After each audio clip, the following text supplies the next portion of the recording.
우리가 나름대로 이제 열심히 살고 있습니다. 열심히 사는 이유는 내가 열심히 산 것에 대한 일정한 결과에 대한 기대감을 이제 갖고 있기 때문이죠. 그래서 내가 지금 열심히 사는 것에 대한 마땅한 대가를 기대하는 힘이 오늘의 열심을 이렇게 좀 격려하는 거죠. 그런데 이제 살다 보면 그렇지 않은 결과를 맞이하기도 하잖아요. 그래서 나는 최선을 다했을 뿐인데, 나는 정말 죽어라고 이렇게 달려왔는데 도대체 뭐지? 결과가 이게 뭘까? 라고 질문할 수밖에 없는 어떤 상황들을 맞이하기도 합니다. 그래서 그런 것들의 가장 대표적인 케이스, 그리고 우리들의 가정 일상에서 말할 수 있을 것 같은 그런 표현은 우리 집에서 어쩌다가 이런 애가 나왔을까? 이제 그런 이야기죠. 그런 면에서 자녀 교육이라고 하는 것은 참 쉽지 않은 과제인 것 같고, 그 안에 어떤 신비도 있는 것 같고, 또 우리가 잘 알 길이 없고, 그래서 더 많은 믿음의 양육이 필요한 영역이 아닐까 생각이 됩니다.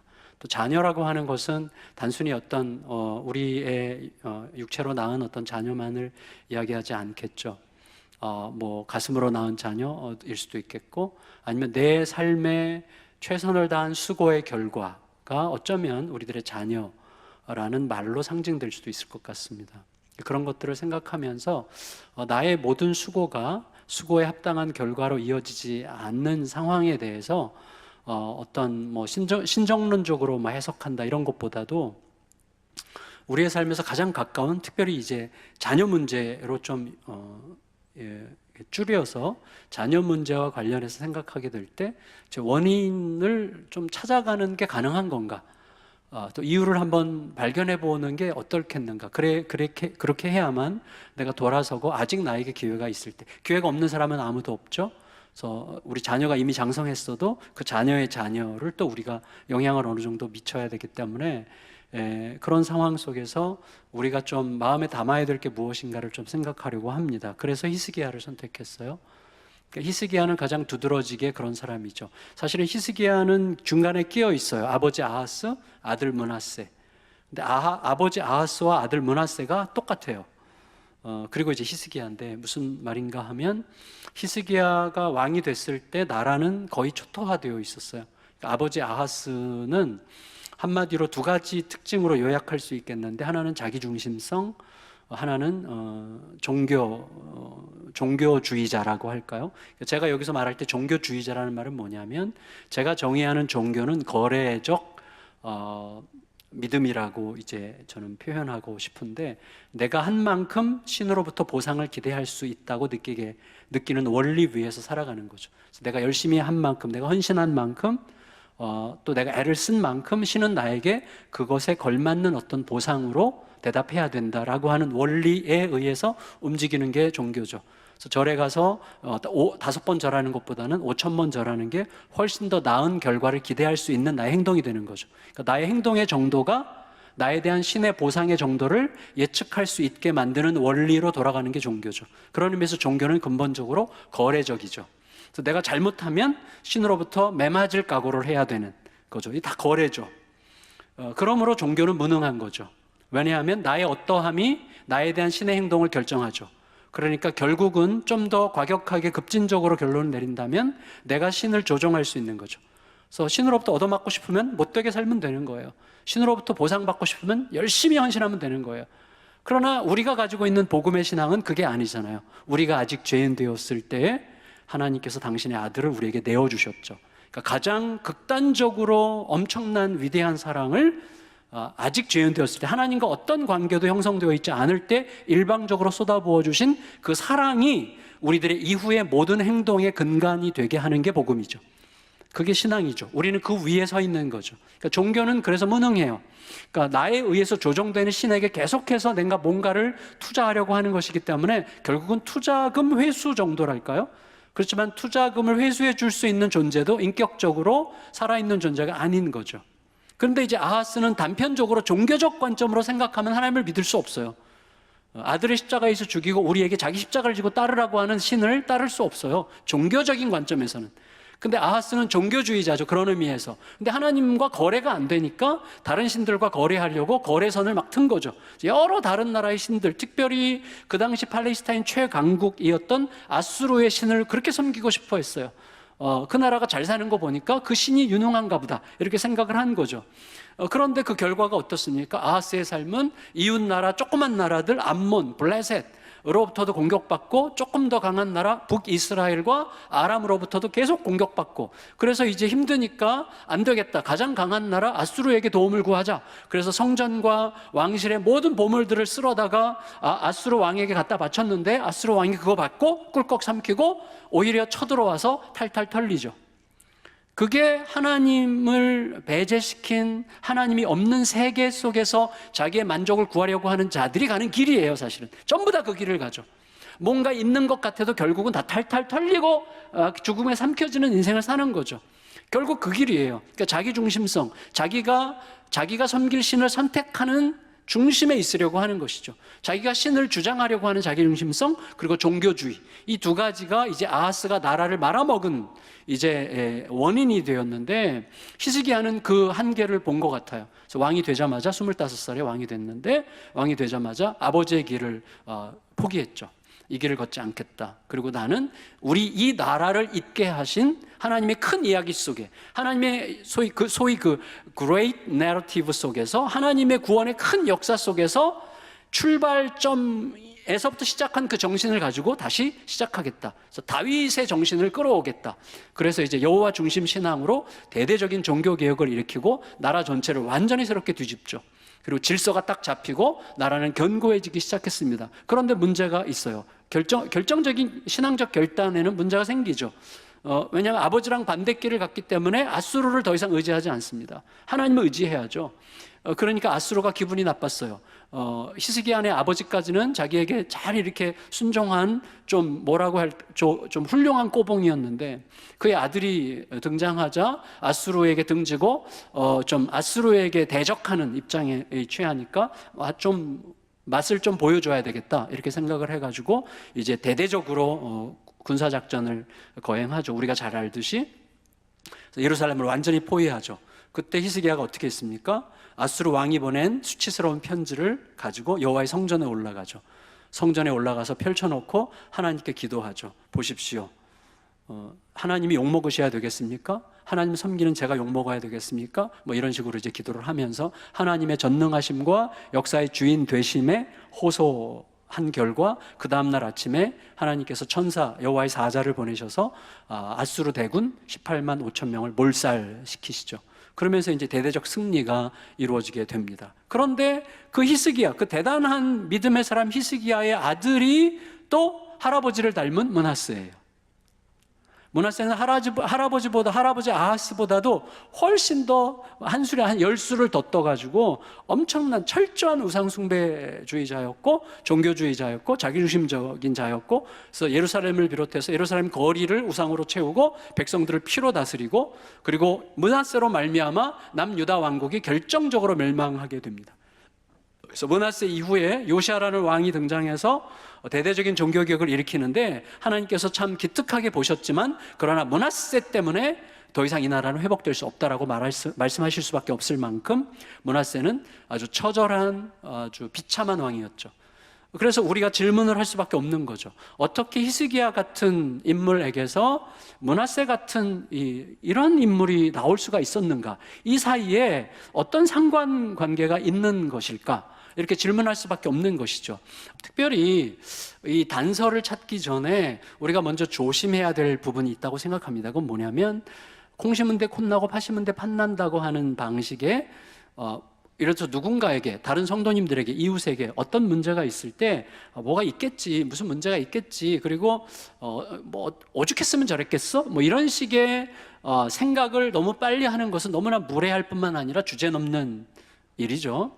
왜냐하면 우리가 알듯이 굉장히 좀 훌륭한 부모 밑에서도 엉뚱한 아이, 좀 말이 안 되는 아이가 나올 가능성이 얼마든지 있고, 그리고 조금 덜 훌륭하고 좀 못났다고 해야 될까요? 그런 부모님 밑에서도 아주 훌륭한 자녀들이 나올 수 있는데 그 원인을 우리는 헤아릴 길이 없습니다.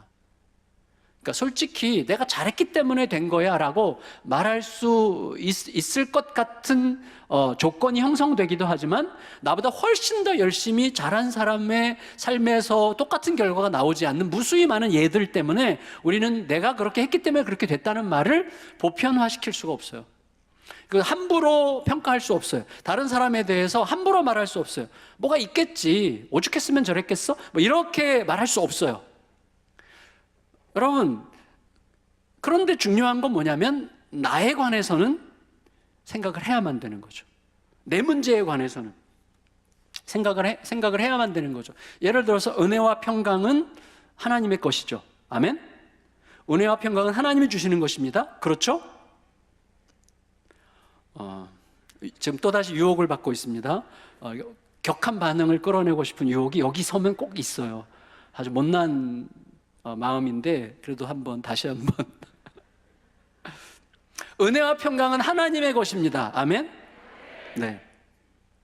근데 그러면 우리의 삶에 은혜와 평강이 있다면, 지금 은혜와 평강이 있다면 내가 창조한 게 아니죠. 그건 하나님이 주신 거죠. 왜냐하면 나와 똑같은 혹은 나보다 훨씬 더 신실하게 살았던 분의 삶 속에도 은혜와 평강이 없는 경우가 있어요. 그러니까 하나님이 뭔가를 말씀하시려고 하는 거죠. 그분에게도 저에게도. 그러면 나에게 은혜와 평강이 있다면 그건 하나님의 전적인 선물인데, 그렇다면 나에게 은혜와 평강이 없다면 그거는 둘 중에 하나죠. 하나님께서 은혜와 평강을 하나님은 주시고 싶어 하시잖아요. 주시고 싶어 하시는 분이신데 아직 허락하시지 않은 내 안에서 발견하기를 기대하는 하나님의 어떤 이유, 그래서 그거를 찾고자 질문하라고 주시는 시간이라고 할 수가 있겠죠. 그러니까 히스기야의 문제를 다룰 때 너의 이야기가 아니라 나의 이야기로 다뤄야만 답을 찾을 수가 있습니다. 그러니까 히스기야의 이야기는 나의 이야기예요. 그러니까 내 안에서 뭐지 문제가? 그리고 어떤 요소 때문에 므낫세 같은 아이가 어떤 요소 때문에 이런 삶의 결과가 나타났는가 하는 것에 대해서 좀 깊이 반추하는 그런 시간들이 우리들에게 너무나 필요하다고 할 수가 있겠습니다. 자, 그런데 히스기야와 관련해서 우리들에게 굉장히 중요한 것 중에 하나는 맥락이에요. 아까 우리 이재한 목사님과 함께 여러분이 읽으신 말씀의 1절에 보면 히스기야가 죽을 병에 걸렸습니다. 근데 죽을 병에 걸렸느냐보다 더 중요한 건 뭐냐면 죽을 병에 걸린 상태에서 내가 그 죽을 병을 어떤 방식으로 받아들이느냐 하는 것을 통해서 내 마음속에 담겨 있었던 진실이 무언가가 드러나는 거죠. 그런데 그것은 그 맥락과 관련이 되어 있어요. 무슨 말이냐 하면 히스기야가 죽을 병에 걸린 상황은 아수르 대군을 물리친 직후예요. 그러면 아수르 대군을 물리쳤을 때 히스기야 속에는 어떤 생각이 일어났겠습니까? 이제 됐다. 이제 드디어 하나님께서 좀 더 힘을 내서 본격적으로 이 개혁 정책을 계속 수행하고 이제 좀 더 힘을 내서 아수르가 이제 당분간은 쳐들어오지 않을 테니까 이 나라를 좀 더 하나님 중심의 나라로 하나님의 질서로 대대적으로 개혁하라고 기회를 주셨구나. 주여 감사합니다. 이제 해보겠습니다. 이런 마음이 들지 않겠습니까? 들지 않겠습니까? 들죠. 그런데 죽을 병에 걸렸어요.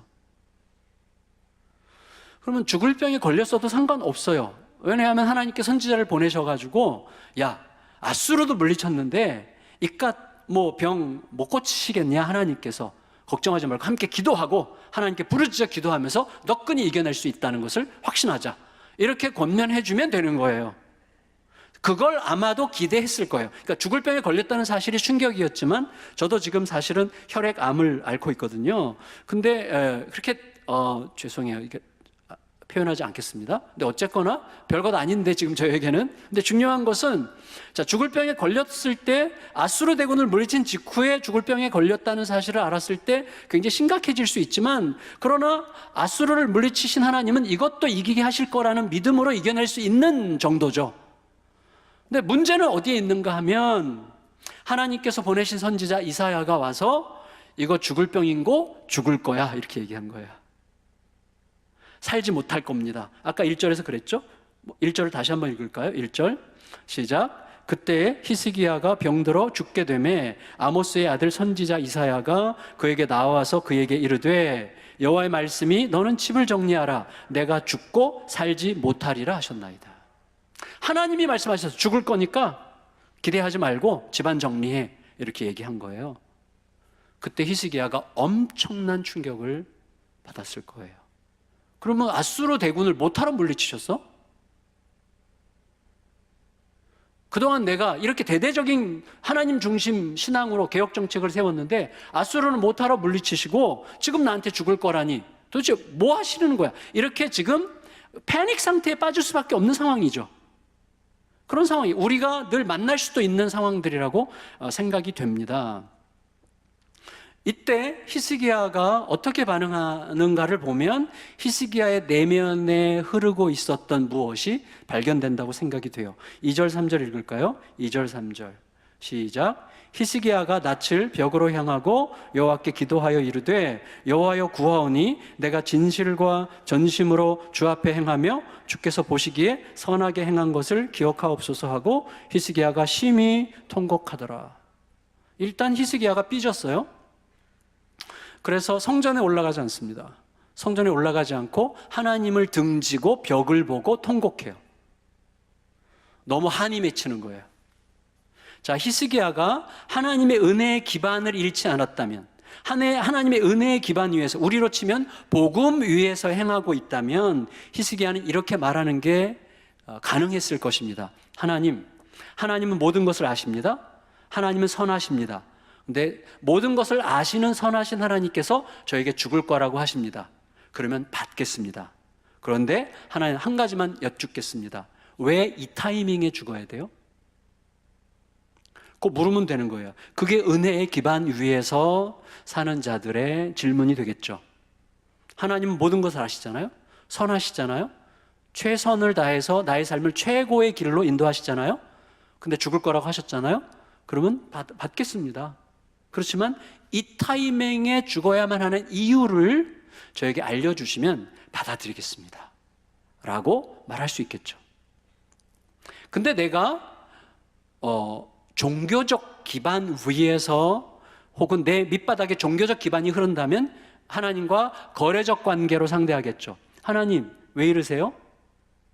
그동안 내가 하나님한테 어떻게 했는데, 그동안 하나님 앞에 헌신했던 거 다 아무것도 아니에요? 아무것도 아니란 말이에요? 하나님 적어도 내가 그동안 하나님 앞에 얼마나 성실하고 정직하게 행했는지를 기억하신다면 이것보다는 나은 대접을 내가 받을 수 있지 않습니까? 이거죠. 히스기야의 기도가 딱 그거잖아요. 내가 진실과 전심으로 주 앞에서 행하며 주께서 보시기에 선하게 행한 것을 기억하세요. 그 말은 뭐죠? 지금 잊으셨어요? 기억하신다면 내가 왜 죽어야만 됩니까? 하나님 잊어버리신 거잖아요. 내가 그동안 어떻게 했는데, 어떻게 헌신했는데, 어떻게 수고했는데, 얼마나 온 힘을 다해서 쥐어짜면서 아버지 시대에 그 초토화된 나라를 일으켰는데 뭡니까 도대체 하나님? 소위 우리가 흔히 얘기하는 엘리야 컴플렉스가 온 거죠. 뭡니까 도대체 하나님? 나 죽으면 다 끝인데 뭐 하자는 겁니까? 뭐 이런 식의 이제 내 생각에 갇히는 순간이 되는 거죠. 이게 굉장히 무서워요. 내 존재 기반이 흔들리면요, 우리는 종교적으로 흘러요. 복음을 막 얘기하다가도 종교적으로 흘러요. 가장 흔한 게 저는 자녀 교육에 있다고 생각이 돼요. 제가 깨닫게 된, 저에게 주님께서 저의 부끄러움을 고발하신 게 있는데, 뭐냐면 저희 딸을 이렇게, 딸이 너무 힘들게 하니까 이 딸의 변화를 놓고 막 기도를 했거든요. 하나님 이 딸 어떡합니까? 막 기도를 했는데 하나님께서 답을 어떻게 주셨냐면요, 너에게 사랑하라고 준 딸을 너가 사랑하지 않는데 내가 뭘 어떻게 하겠냐, 이런 답을 주셨어요. 근데 난 딸을 사랑하거든요. 근데 그 다음에 깨달은 게 뭔지 아세요? 내가 너를 바꾼 사랑. 예수님께서 뭐라고 그러셨습니까? 내가 너희를 사랑한 것 같이 사랑하라 그랬어요. 예수님이 사랑하신 그 사랑, 내 존재를 뒤흔든 그 사랑, 내가 무엇을 어떤 조건을 제시했기 때문에 조건에 걸맞는 사랑을 주신 게 아니라 어떤 조건도 없었을 때, 죄인 되었을 때, 하나님과 원수가 되었을 때, 어떤 선행도 없었을 때 당신의 아들을 내어주어 죽음에 이르게 함으로 나를 압도하신 그 사랑으로만 나는 바뀌었잖아요. 근데 나는 나를 변화시킨 사랑으로 사랑하지 않더라고요. 내가 변화시키고 싶은 사랑으로 사랑하더라고요. 적어도 너 이래야 되는 거 아니야? 너가 인간이라면 이래야 되는 거 아니야? 야, 너 목사 딸 아니어도 되는데 적어도 이 정도면 이렇게 해야 되는 거 아니니? 계속해서 조건을 제시하더라고요. 하나님이 저에게 조건을 다 버려봐. 와, 조건을 다 버리는 게 불가능하더라고요. 그래서 죽어야 되는 거더라고요. 그래서 사랑은 죽음이야. 죽음. 내가 죽어야 돼요. 어떤 조건도 걸지 않으려면 죽어야 되더라고요. 근데 놀라운 건 뭔지 아세요? 저희 둘째 딸이 고등학교 때인데 살아나기 시작했어요.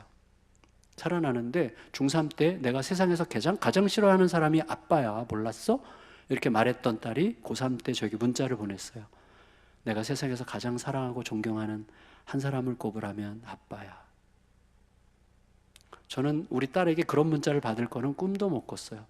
그리고 엄청난 변화를 막 일으키면서 이 딸이 목사의 아내가 되어 지금 두 아들의 엄마가 되어 목사인 남편보다 더 성숙한 모습으로 살고 있어요. 저는 이게 상상할 수 없는, 그러니까 저희 가정에 일어나는 상상할 수 없는 기적이죠.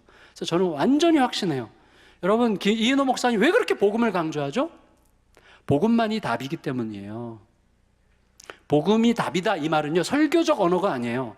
복음이 답이다 이 말은 추상적으로 막연하게 그렇게 믿으셔야 됩니다라고 하는 호소가 아니에요. 복음이 답이라는 하는 것은 완전히 가장 구체적이고 현실적인 실제적인 이야기입니다. 여러분, 이 세상의 모든, 우리나라가 뭐 세계 문화계를 주름잡는 것 같이 지금 막 이렇게 좀 약간 오바도 있지만 그런 분위기인데, 이 세상의 모든 음악, 모든 영화, 모든 문화적 표현에서 사랑 빼보세요. 우리의 가정에서 사랑 빼보세요. 우리의 모든 삶의 자리에서 사랑 빼보세요. 사막입니다, 사막. 사랑은 근데 우리 게 아니잖아요. 우리는 사랑의 원천이 아니잖아요. 사랑은 받는 거예요. 우리에게 없는 어떤 것이 어디서 온 거예요?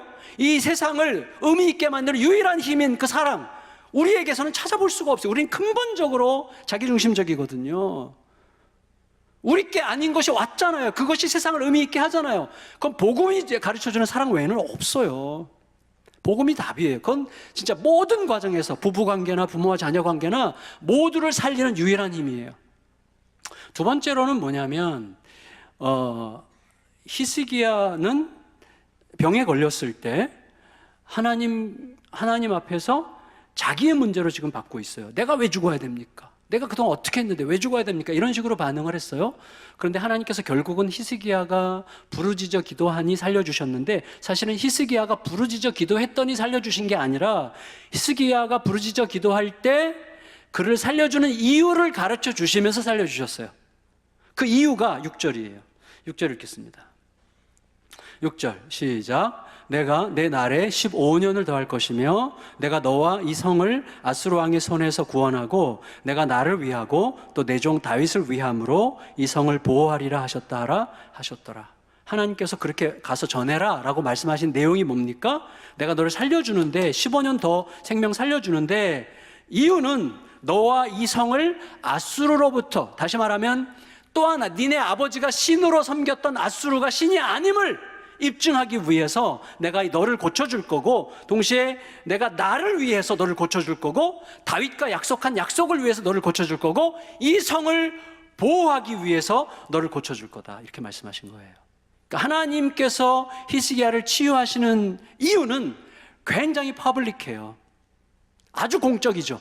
굉장히 큰 이야기 속에서, 하나님의 약속과 구원의 큰 그림 속에서 히스기야를 구원하려고 하시는 것입니다. 지금 이 이야기는 히스기야에 대한 일종의 비난일 수도 있어요. 왜냐하면 히스기야가 죽을 병에 걸렸고 죽을 거니까 집안 정리하라고 할 때 히스기야가 원래 이렇게 했어야만 돼요. 하나님, 죽는 것은 두렵지 않습니다. 하나님은 모든 것을 아시고 하나님은 선하신데 하나님이 죽을 거라고 하시면 하나님의 무슨 뜻이 헤아려지지 않더라도 선한 어떤 뜻이 있음을 믿겠습니다. 그런데 제가 왜 이 타이밍에 죽어야 되죠? 제가 지금 죽으면 이 백성들은 어떻게 해야 합니까? 이게 히스기야가 왕으로서 해야 될 말이 아니겠어요? 내가 지금 죽으면 우리 아이들은 어떻게 합니까? 내가 죽는 건 괜찮은데 이 나라는, 이 백성들은 어떻게 합니까? 이게 공적으로 자기 자신을 하나님의 큰 이야기 속에서 비춰볼 때 할 수 있는 이야기가 아닐까요? 그러니까 히스기야가, 하나님께서 히스기야에게 요청하신 것은 질문이에요. 질문. 어떤 질문이냐면, 내가 죽을 거라고 하셨는데 살려주셨네? 그럼 처음부터 살리실 수 있는 하나님이잖아요. 처음부터 살리실 수 있었는데 죽을 거라고 하셨다면 그때 뭘 물으라고 그렇게 말씀하신 거구나. 그때 뭘 물으라고 하셨을까요? 집안을 정리하라고 하셨어요. 집안을 정리하라가 굉장히 중요한 키죠. 그런 의미에서. 그리고 하나님 좀 쓰시는 김에 좀 더 쓰시지. 꼴랑 15년이 뭐예요? 하나님 한 20년이고 30년이고 살게 하시면 되지. 하나님은 15년 이상은 더 이상 살 수 없게 만든 정도의 능력만 가지셨습니까? 하나님은 우리에게 생명 연장을 해주셔도 15년 이상은 절대 못하는 분입니까? 아니잖아요. 근데 좀 하시려면 좀 팍팍 쓰시지. 왜 15년이에요? 물어야죠. 하나님 살리실 수 있었는데 왜 죽을 거라고 하셨죠? 그리고 하나님 왜 집안을 정리하라고 하셨죠? 하나님 왜 15년이죠? 므낫세가 몇 살의 왕이 됐습니까? 므낫세가 몇 살의 왕이 됐습니까? 당연히 몰라야죠. 이런 거 아시면 안 돼요. 모르셔도 됩니다. 그 목사의 존재감을 느끼게 하는 이런 무지. 이거 너무 감사합니다. 나쁜 거죠. 근데 여러분 보세요. 므낫세가 12살의 왕이 됐어요. 그러니까 15년 생명 연장 받고 3년 차 때 난 아들입니다. 그리고 어떤 정신으로 키웠느냐가 굉장히 중요하죠. 왕실의 모든 자원들을 다 동원해서 키웠을 텐데 그런 아들이 나왔다면 어떤 정신이 흐른 거죠. 그게 뭐예요? 첫째, 종교주의가 히스기야 속에 발현됐어요. 그 다음에 뭐예요? 자기 자신을 자기 중심적인 입장에서 하나님의 공적인 큰 이야기 속에서 자기를 바라보지 않았고 자기 개인적인 문제로만 이 문제를 봤기 때문에 사실 다음 세대까지 생각이 미치지 못하는 거예요. 이게 굉장히 무척 안타까운 것입니다. 우리의 삶이 하나님의 큰 이야기 속에서 펼쳐진다고 하는 것은 굉장히 중요한 문제입니다. 제가 아주 유치한 예라서 여러분 유치하실 거예요. 저 목사 참 유치하다 그래서 상관없어요. 유치하니까. 그런데 유치한 이야기가 안에 굉장히 중요한 요소가 담겨 있을 수도 있어요. 한번 생각해 보세요. 제가 만든 이야기인데, 저희 성도님들에게 한번 한 이야기인데, 김대리가 있습니다. 지금 성도 여러분들께서 여러분의 자녀를 축구하고 공부시키고 열심히 공부 잘하기를 기대하면서 막 여러 가지 할 거 다 하잖아요. 공부 잘했어요. 중고등학교 우수한 성적으로 졸업했어요. 좋은 대학 갔어요. 그래서 원하는 대기업에 우수한 성적으로 들어갔어요. 3년이 지났어요. 지금 죽고 싶어요. 얼마든지 가난 이야기죠. 왜 죽고 싶은가 하면 이 친구가 배치된 부서의 팀장이 박 부장인데 박 부장이 한마디로 죄송합니다. 지랄 같아.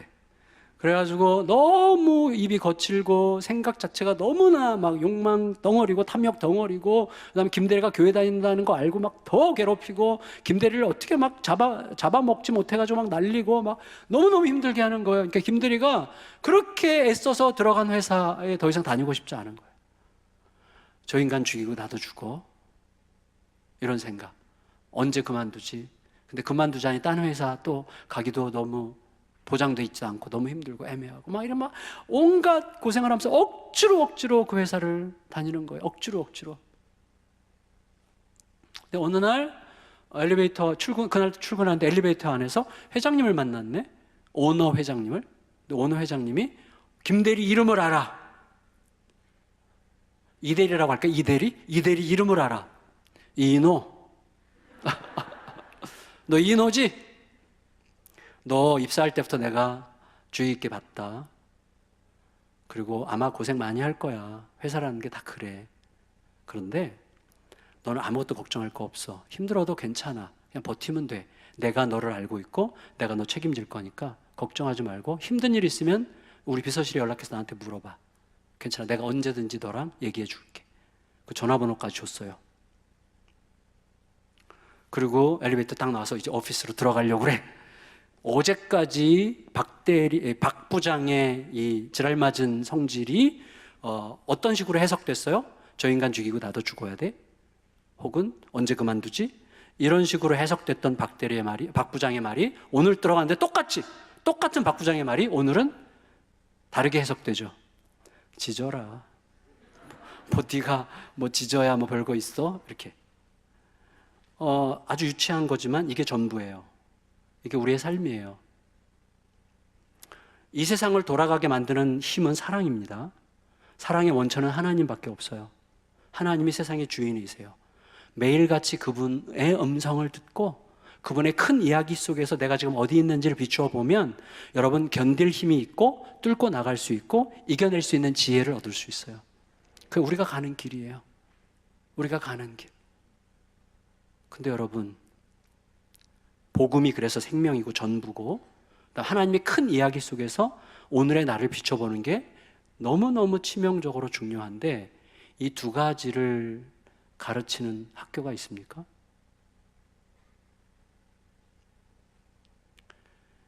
여러분, 사실 저는 참 생각을 많이 하게 돼요. 히스기야가 끝내 이 두 가지를 극복을 못했어요. 그래서 히스기야가 병에서 낫을 때 그 당시 국제 구도가 아수르가 팔레스타인을 장악하고 있지만 바벨론이라는 신흥 왕국이 팔레스타인을 노리면서 아수르에게 대항할 만한 힘을 막 키우려고 할 때에 눈에 들어온 게 히스기야였어요. 왜냐하면 반아수르 정책을 펼치고 있었기 때문에 히스기야와 연대하기 위해서 히스기야가 병에서 낫자 사신을 보내요. 우리 친하게 지내자 한 거죠. 그때 히스기야가 뭐라 그럴까 좀 이렇게 뭐 했다 그러죠? 아주 으쓱 해가지고 당신들 나랑 거래하는 거 그렇게 손해보는 일 아닐 거예요 라는 식으로 자기를 과시하기 위해서 데리고 다니면서 그 사신들에게 성전과 왕궁의 모든 보물을 다 보여주죠. 그때 하나님께서 이사야를 보내서 뭐라 그러십니까? 너 왜 이런 짓을 했는가? 또다시 니네 아버지 길로 가려고 하니? 아수르 대신에 바벨론이냐? 내가 너의 힘이잖아. 내가 너의 힘인 것을 그들에게도 선언해야지. 아수르 대신에 바벨론, 그 길 가지 말아라 하면서 너 그 길 가려고 하면 이런 일이 생길 거다 얘기하시면서 이사야 선지자를 보내가지고 너가 보여준 모든 보물들 다 바벨론 걔네들이 가져갈 거고 너희 신하들도 노비로 잡아갈 거야 이렇게 얘기를 했습니다. 근데 그때 히스기야의 정신이 어디에 머물러 있었느냐 하면 히스기야가 이렇게 말해요. 저 뒤에 가서 19절에서 하나님, 제가 살아있는 동안에만 별일 없다면 그 정도면 괜찮습니다. 어찌 선하지 않으리요?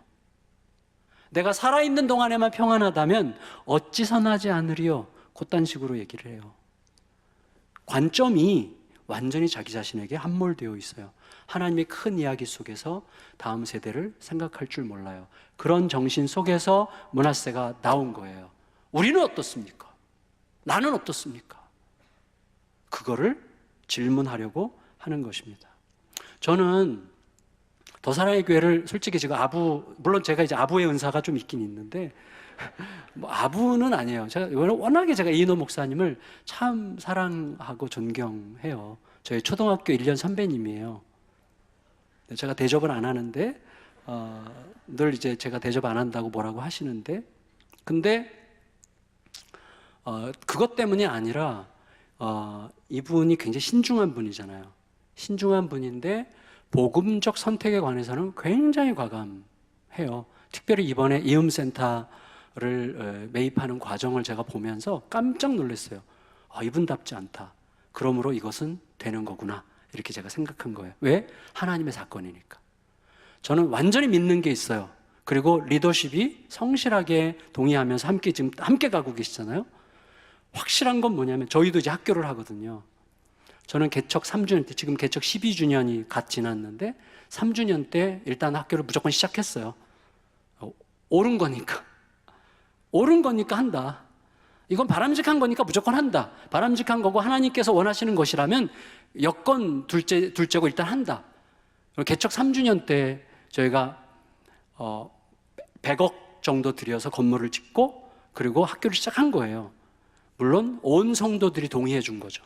했어요. 그리고 망하지 않고 지금 잘 가고 있고 학교는 36명으로 시작했는데 지금 200여 명 학생으로 지금 그 지역에서, 저희는 시골이거든요. 시골에서 아주 좋은 이렇게 좋은 이미지 속에 잘 가고 있어요. 근데 제가 생각을 했어요. 자, 이 지역에 교회가 없습니까? 교회가 너무 많잖아요. 근데 왜 더 사랑의 교회를 여기 두셨죠? 그리고 더 사랑의 교회를 왜 이렇게 두드러지게 부흥시켰을까요? 그리고 두드러지게 부흥시키는데 사람 냄새를 자꾸 배제하면서 예수 그리스도의 복음이 중심이 되도록 하는 교회, 너무 드문 교회예요. 두드러지게 성장하면서 복음 중심성을 잃지 않는 교회는 한국 교회에서 참 드뭅니다. 근데 그걸 왜 여기 광교 수원에다가 두셨을까? 이 지역에 학교가 없습니까? 무수히 많죠. 기독교 학교도 있어요. 그러나 왜 복음운동을 주도하는 한국교회에서의 경기 이쪽, 경기 지역 중심이잖아요, 이쪽이. 여기서 복음운동을 주도하는 교회는 더 사랑의 교회예요. 이미 한국교회가 다 알고 있어요. 근데 왜 이 교회에 이 복음으로 양육하는 학교를 시작하게 하셨을까? 이것을 하나님의 그림 속에서 생각하실 수 있어야 됩니다. 그리고 인도하신 하나님이 인도하실 하나님이에요. 우리의 과거에는 하나님은 너무나 정확하게 인도하셨어라고 말할 만한 간증들이 다 있어요. 근데 비슷한 문제가 생기면 또다시 처음부터 시작해요, 우리들은. 아니에요. 인도하신 하나님이 인도하실 하나님과 같은 하나님이에요. 그분은 반드시 신실하게 인도하실 게 확실합니다. 시작하신 분이 행하실 거예요. 그게 분명해요. 그러면 지금까지 진행되어 온 일에 하나님의 손이 있었느냐? 그것만 물으면 되는 거예요. 있었죠. 저는 저 같은 사람은 욕심 부리는 사람이에요. 저는 욕심도 있고 충동적인 게 있는데 이분은 욕심 부리는 분이 아니에요. 그 더 사랑의 교회는 지금까지 욕심 부리면서 온 교회도 아니라고 저는 생각해요. 정말 차곡차곡 한 걸음 한 걸음. 이인호 목사님의 스타일은 또 막 징검다리도 막 두드려가면서 믿음이 없다는 건 아니지만 이렇게 막 복음적 선택을 할 때 막 과감하게 하시는 분이죠. 그래서 저는 엄청나게 기대가 돼요. 저희 교회같이 시골에 있는 교회가, 또 시골에 있는 학교가 하나님의 선한 손길을 통해서 막 포항에서도 강원도에서도 막 사방에서 사람들이 이사를 와요. 아이를 학교를 보내려고. 그렇다면 더 사랑의 교회는 말할 것도 없어요. 그리고 여러분, 자녀들을 이 복음으로 아이들이 성장하면서 아이들 속에 형성되는 정신이 무언가를 선택하는 것을 결정하고 선택이 그 아이의 인생을 형성하는 거예요.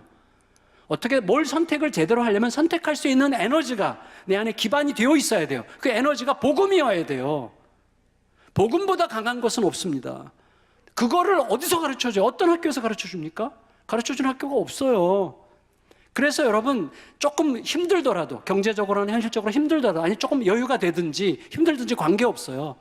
믿음으로 보내시면 아이들은 완전히 달라져요. 저희 학교 아이들을 제가 지금 10년째 보고 있잖아요.